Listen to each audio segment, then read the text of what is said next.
Man, it is good to be a Democrat. You go to a debate, and who shows up to ask you the tough questions? Other Democrats, namely the media. Now, Don Lemon isn't a journalist. He's not even a commentator. He's just a race-baiting talking point in a suit. But Jake Tapper and Dana Bash, biased as they are, do sometimes work in something that used to look vaguely like the profession of journalism. And to their credit, they did bring up what the Democrat candidates called conservative talking points and what the rest of us call reality.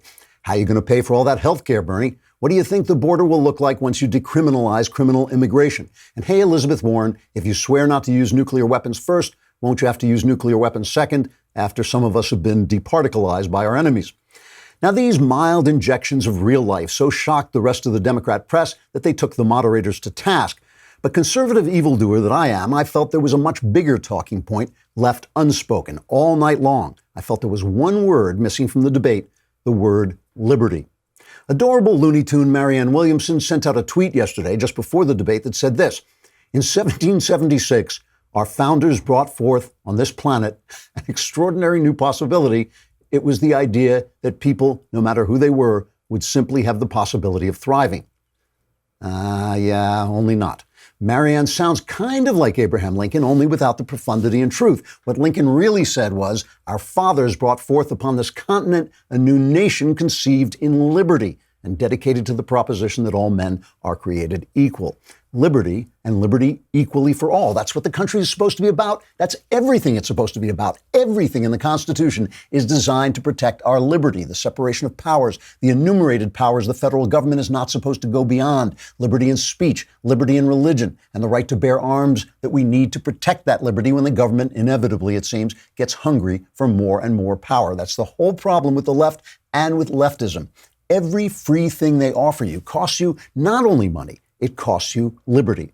If the government can take your money and give it to someone else, they own and control your time and labor. If they can regulate every aspect of your life, they can pass laws without your consent. If the government runs health care, they get to decide how you treat yourself and ultimately who lives and dies. If they can outlaw certain kinds of speech as hate speech or as a campaign finance violation, they decide who you are and what you think. Every insult they throw at us is meant to distract us from this one important point.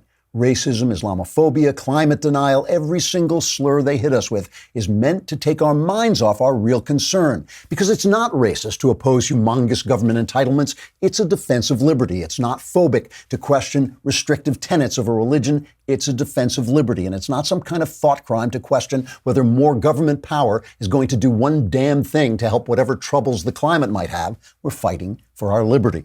Too often, we on the right get all wonky and practical about our ideas. We point out that Democrat programs don't work. They don't. But even if they did, they'd take our liberty. We point out that capitalism beats socialism. It does. But more important, capitalism supports and incentivizes liberty. We point out that identity politics is bigotry in disguise. It is, and it's not much of a disguise, if you ask me. But more importantly, when you reduce a person to his skin color or his gender or his sexuality, you take away his individual spirit, the spirit for which liberty was made.